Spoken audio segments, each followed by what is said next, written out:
Welcome in to Jobs Getting Better with Age. We have a fun segment this time, and we have a majorly amazing guest, Rick Plaskett, and we're going to talk about, you retire, but you still have the opportunity for jobs, for things that you can do, and for making this world a better place. And we all need a purpose, and we all have talents, and we need to be using them. And Rick, you have got more talent than just about anybody I know. Let me get you to give us a little bit of background on your life up to now.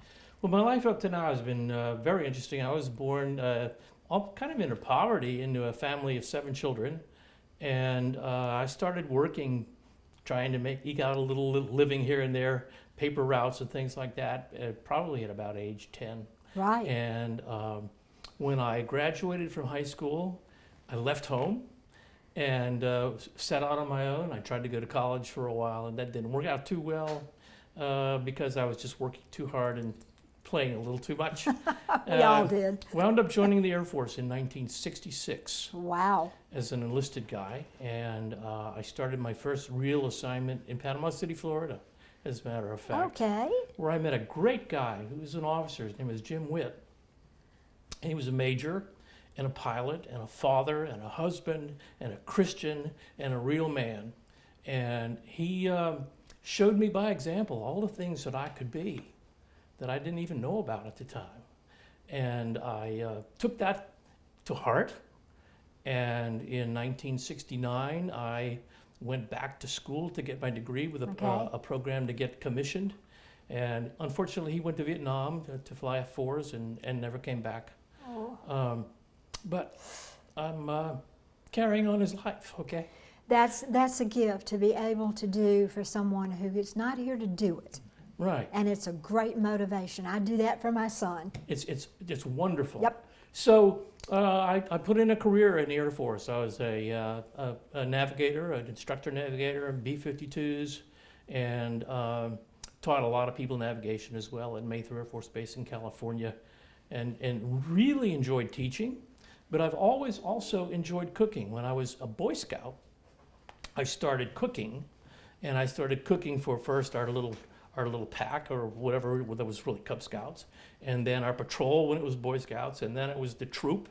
And I learned to actually cook for fairly large groups of people, even when I was young. And I've always enjoyed trying to make whatever I'm doing better, make the recipe taste better each time I make it happen. So how have you turned that talent for cooking into something that makes life better for other people? Well, since I've retired, in fact, even before I retired from the jobs after I had in the Air Force, which had to do with software engineering, I was doing some cooking at my church. I was cooking sometimes for large groups. We had mid summer night meal one time. We had a 12th night meal one time, and I cooked for about 200 people. And now that I belong to Christ Church in Montgomery, we have meals on Friday nights, on Wednesday nights, where everybody can come and have a dinner, and you pay $5 for a meal, and the kids eat free. And about once a month, I will cook for them and make a really big meal, and I like to make stuff that nobody else has put out. And we've had some fun there. I've made some German meals, Italian meals, I made a French meal, I've made red beans and rice, I'm from New Orleans, and shrimp Creole one time. So really large scale, but it's been a lot of fun. And since we've had this COVID thing, yep. We also, at our church, have been preparing meals for Makoa at 50 at a time. So I've had the occasion, I have a little crew of 3 or 4 people that we get together, we plan a meal, we put it together, we feed, we package up, cook it, package it up, make it pretty, make it tasty, make it nice. Wonderful. For the people that, right. and try to make it different, try to make it, a little something they've never got before. It's never a hamburger. The last time we made a meal, it was chicken tetrazzini and multiple different kinds of pretty colored vegetables and cheesecake with cherry on top. I bet the Meals on Wheels people loved that. We had a good time with that. So I cooked for my church in 2 different ways, that way. And then there's some parishioners that the primary cook might be ill or is ill, can't serve the rest of the family, and they're not doing very well. So I've been preparing meals for these families. One family I take food to about 5 days a week. Wow. And another one 3 or 4. And I get some really, really good feedback for that too, because I try to make it as good as it can be. There's no reason, just because you're making food for somebody else, that you can't make it as good as it can be. And I call what I do MRE, meals ready to eat, because I'll take it hot, all Right, packaged right. up and ready to go. I tell them, set the table, pour the wine, I'll be there at 6 or 6:30 or whatever, and it's ready to go. You know, the people that get those meals, that is such an awesomely loving treat.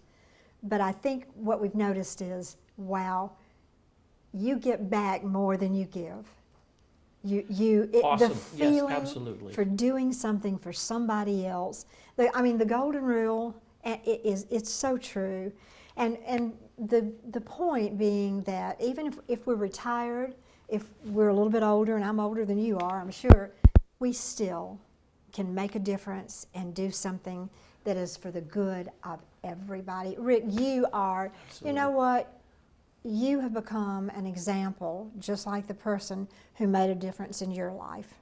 Thank you for that. Thank you. And every one of you out there has the potential to do the same thing. So thank you, and thanks for being with us, and we'll be right back.